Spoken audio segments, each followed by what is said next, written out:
नमस्कार। अगर जीवन में बार बार बाधाएं आ रही हैं, धन आता है लेकिन रुकता नहीं, रिश्ते हैं लेकिन प्रेम नहीं, घर है लेकिन चैन नहीं, तो कहीं ना कहीं ऊर्जा का स्रोत अवरुद्ध हो गया है। आप प्रयास करते हैं, पूरी निष्ठा से करते हैं, लेकिन परिणाम शून्य रहता है। ऐसा लगता है मानो कोई अदृश्य दीवार आपके और आपकी सफलता के बीच खड़ी हो गई है। यह निराशा, यह हताशा, यह आपके भीतर की जीवंतता को सोख लेती है। लेकिन प्रकृति ने हर ताले की चाबी बनाई है, हर अंधकार के लिए एक दीपक रखा है। तो सावन के इस अंतिम सोमवार पर आपका भाग्य एक छोटी सी निस्वार्थ सेवा से बदल सकता है। यह कोई जटिल अनुष्ठान नहीं, कोई महंगा यज्ञ नहीं, यह सृष्टि के प्रति एक सरल समर्पण है। गौ माता को अर्पित 4 पवित्र वस्तुएं और भोलेनाथ की असीम कृपा आपके जीवन में उतर आएगी। यह एक ऐसा रहस्य है जिसे हमारे पूर्वज जानते थे, जिसे वे अपने जीवन का आधार बनाकर चलते थे। लेकिन क्या हैं ये 4 वस्तुएं? क्यों इनका संबंध सिर्फ गाय से है?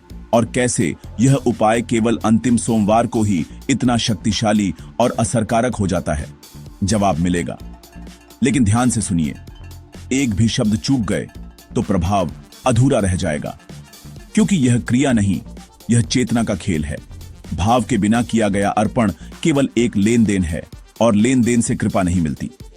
आप देख रहे हैं वास्तु शक्ति, तो अभी चैनल को सब्सक्राइब कर लीजिए, क्योंकि यहां हम लाते हैं सिर्फ सच्चा, असरकारक और अनुभूत ज्ञान, जो शास्त्रों से निकलकर आपके जीवन में प्रवेश करता है। अब सुनिए वो उपाय जो आपके जीवन का नक्शा बदल सकता है। पहली वस्तु जो आपको अर्पित करनी है वह है गेहूं का आटा। देखिए, गेहूं केवल एक अनाज नहीं है, यह धरती मां का आशीर्वाद है, सूर्य की ऊर्जा का संग्रहित रूप है। जब एक बीज धरती में जाता है तो वह अपने अस्तित्व को मिटाकर अंकुरित होता है। यह अन्न, यह आटा उस त्याग और पोषण का प्रतीक है। जब आप इसे गौमाता को अर्पित करते हैं तो आप केवल आटा नहीं दे रहे, आप अपने जीवन की स्थिरता और समृद्धि की कामना को प्रकृति की सबसे बड़ी मां के चरणों में रख रहे हैं। यह एक बीज बोने जैसा है। यह अर्पण आपके जीवन में उन बाधाओं को हटाता है जो प्रगति को रोक रही हैं। खासकर अगर आपका व्यापार स्थिर हो गया है, धन का प्रवाह रुक गया है या घर में बरकत नहीं है, तो यह उपाय उस जड्डीदैचता को तोड़ देता है। गौमाता के मुख से जब यह आटा उनके उदर में जाता है तो यह एक यज्ञ की आहुति की तरह काम करता है। आपके कर्मों में जो रुकावटें थीं, जो अज्ञात बाधाएं थीं, वे भस्म होने लगती हैं। यह धरती से जुड़ने का एक सीधा मार्ग है। आप धरती को देते हैं और धरती आपको 100 गुना लौटाती है। यह लेन देन नहीं, यह एक चक्र है, जीवन का चक्र। समझिए, समृद्धि का अर्थ केवल धन नहीं है। समृद्धि का अर्थ है जीवन के हर क्षेत्र में प्रचुरता, स्वास्थ्य की प्रचुरता, संबंधों की प्रचुरता, आनंद की प्रचुरता। गेहूं का आटा इस भौतिक जगत में स्थिरता और पोषण का सबसे बड़ा प्रतीक है। जब आप इसे सेवा भाव से अर्पित करते हैं तो आप ब्रह्मांड को एक संदेश भेजते हैं कि मैं पोषण देने के लिए तैयार हूं, और जो देता है, प्रकृति का नियम है, उसे सबसे पहले मिलता है। इसलिए यह पहली वस्तु आपके जीवन की नींव को मजबूत करती है। अब दूसरी वस्तु है गुद्दच। आप देखिए, जीवन में सब कुछ है, धन है, सफलता है, लेकिन अगर रिश्तों में कड़े-अचवाहट है, वाणी में कर्कशता है, तो सब कुछ व्यर्थ है। ये कड़े-अचवाहट एक धीमे विष की तरह है जो भीतर ही भीतर आपको खोखला कर देती है। गुद्दच प्रकृति की मिठास का सबसे शुद्ध, सबसे सात्विक रूप है। यह चीनी की तरह कृत्रिम नहीं है, यह गन्ने के रस का गाढ़ा जीवनदायी तत्व है। यह सूर्य की ऊर्जा को मिठास में बदल देता है। जब आप यह गुद्दा गौमाता को अर्पित करते हैं तो आप प्रतीकात्मक रूप से अपने जीवन से, अपने संबंधों से, अपनी वाणी से सारी कड़ीडीडीएचवाहट को निकालकर फेंक रहे होते हैं। यह एक संकल्प है कि मेरे जीवन में अब केवल मिठास का स्थान होगा। जब गौमाता उस गुद्दाच को खाती है तो यह ऊर्जा आपके ऑरा में, आपके ऊर्जा शरीर में फैल जाती है। जिन रिश्तों में गांठें पड़ गई थीं, जो संवाद बंद हो गए थे, वे स्वतः ही पिघलने लगते हैं। पुराने मनमुटाव, पुरानी शिकायतें, जिनका बोझ आप वर्षों से ढो रहे थे, वे हल्के होने लगते हैं। यह केवल बाहरी रिश्तों की बात नहीं है, सबसे बड़ा रिश्ता तो आपका अपने आप से है। हम स्वयं के प्रति कितने कठोर हो जाते हैं, कितनी शिकायतें पाल लेते हैं। गुद्ध का यह अर्पण आपके अंतर्मन में भी मिठास घोलता है। आप स्वयं को क्षमा करना सीखते हैं, दूसरों को स्वीकार करना सीखते हैं। यह प्रेम का बीज है, और जब प्रेम का बीज सेवा की भूमि पर पड़ीडिशता है तो उससे जो वृक्ष उगता है उसकी छाया में केवल आनंद और शांति होती है। तो अगर जीवन नीरस और कड़ीडीएचवा लग रहा है तो यह अर्पण आपके लिए अमृत का काम करेगा। तीसरी वस्तु साधारण नहीं है, यह स्वयं में एक देवी है। तुलसी। तुलसी केवल एक पौधा नहीं है, यह एक जीवित चेतना है, एक ऊर्जा क्षेत्र है। जिस घर में तुलसी होती है वहां नकारात्मकता प्रवेश नहीं कर सकती। यह विष्णु की प्रिया है और शिव को भी अत्यंत प्रिय है। जब आप तुलसी के कुछ पत्ते गौमाता को भोजन के साथ अर्पित करते हैं तो आप एक असाधारण संयोग बना रहे होते हैं। आप गौमाता, जिनमें 33 कोटि देवताओं का वास है, उन्हें देवी स्वरूपा तुलसी अर्पित कर रहे हैं। यह अर्पण आपके आध्यात्मिक मार्ग के द्वार खोल देता है। यह केवल भौतिक समस्याओं का समाधान नहीं है, यह आपके भीतर की चेतना को उन्नत करने का एक माध्यम है।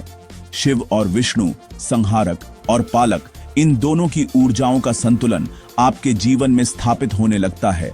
अगर आपके जीवन में कोई ऐसा संकट है जिसका कोई समाधान नहीं दिख रहा, कोई ऐसी बीमारी है जो ठीक नहीं हो रही, या कोई ऐसा भय है जो मन से नहीं जा रहा, तो तुलसी का यह अर्पण एक कवच की तरह काम करता है। यह दैवीय संरक्षण को आपके जीवन में आमंत्रित करता है। सोचिए, एक पत्ता, एक छोटा सा पत्ता, लेकिन उसकी शक्ति कितनी है। यह हमें सिखाता है कि आकार में कुछ नहीं रखा, महत्व चेतना का है, भाव का है। तुलसी का अर्पण आपके संकल्प को पवित्र करता है। यह आपकी प्रार्थना को सीधे उन उच्च लोकों तक पहुंचाता है जहां से कृपा बरसती है। यह एक सेतु है आपके और परमात्मा के बीच। जब गौ माता तुलसी ग्रहण करती है तो आपके पितृ भी तृप्त होते हैं, आपके कुल देवता भी प्रसन्न होते हैं। यह एक छोटा सा कर्म आपके पूरे वंश के लिए कल्याणकारी बन जाता है। और अब अंतिम चौथी वस्तु है कच्चे चावल। चावल यानी अक्षत, जिसका क्षय न हो, लेकिन यहां हम इसे कच्चे रूप में अर्पित कर रहे हैं। कच्चा चावल सौम्यता, शीतलता और समर्पण का प्रतीक है। यह चंद्रमा की ऊर्जा से जुड़ा है। जहां गेहूं सूर्य की ऊर्जा है, वहीं चावल चंद्रमा की। यह आपके मन को शांत करता है। जीवन में अधिकांश समस्याओं की जड़ DDH क्या है? हमारा अहंकार, हमारा क्रोध। मैं सही हूं, मेरी बात क्यों नहीं मानी गई, मेरा अपमान हुआ। यही भाव हमें भीतर से जलाता रहता है। जब आप कच्चे चावल गौमाता को खिलाते हैं तो यह एक प्रतीकात्मक विसर्जन है। आप अपने अहंकार को, अपने क्रोध को, अपनी कठोरता को गौमाता के चरणों में समर्पित कर रहे हैं। आप कह रहे हैं, हे मां, मेरे भीतर की इस अग्नि को शांत करो, मुझे शीतल बनाओ, मुझे विनम्र बनाओ। और गाय से बढ़ा विनम्रता का प्रतीक कौन हो सकता है? वह सब कुछ सहती है और बदले में केवल पोषण देती है। यह अर्पण आपके भीतर के उस उबलते हुए ज्वालामुखी को शांत करता है। और जब अहंकार और क्रोध शांत होते हैं तभी विवेक जागृत होता है। तभी आप सही और गलत का निर्णय ले पाते हैं।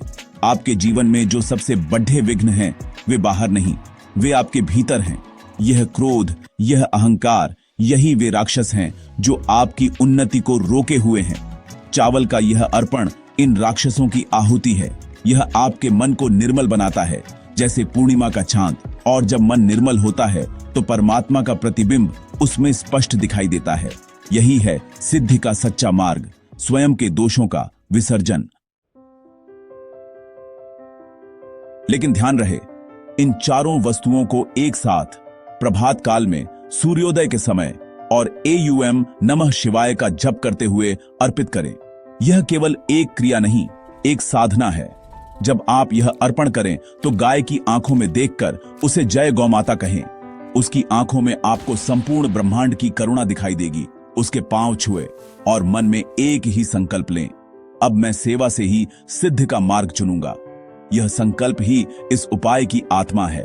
और फिर देखिए चमत्कार, यह कोई जादू नहीं है, यह ऊर्जा के विज्ञान का एक सीधा सा प्रयोग है।